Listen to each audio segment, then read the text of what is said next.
যেখানে আমাদের ব্যবস্থা আছে আমরা এখানে নামাজ পড়তে পারবো। যেটা বলছিলাম, আমাদের তেমন ভাগ্যের কোনো পরিবর্তন হয় নাই।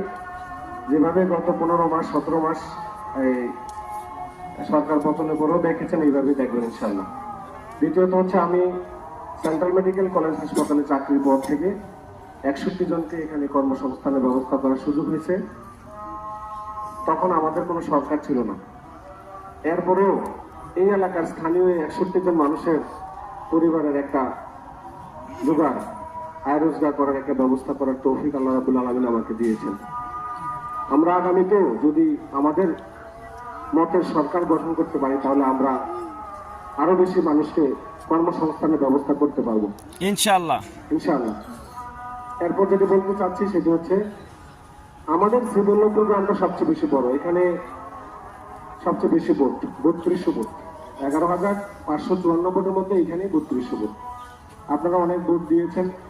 আগামীতে ভোট দেওয়ার সময় আপনাদের বিবেক বুদ্ধি খাটিয়ে গত 17 মাস আপনাদের একটা মূল্যায়ন করবেন যে আমরা কাকে কিভাবে দেখেছি, সেই চিন্তা করে আপনারা ভোট দেবেন। এখান থেকে আমরা এমন কোনো হিংসা বিদ্বেষ ছড়াতে চাই না। 12 তারিখের পর আমাদের একসাথে দেখা হবে, আবার একই টেবিলে বসবো, একই চা দোকানে বসবো। এমন কোনো হিংসা বিদ্বেষ নিয়ে আমরা আজকে এখান থেকে যাইতে চাই না।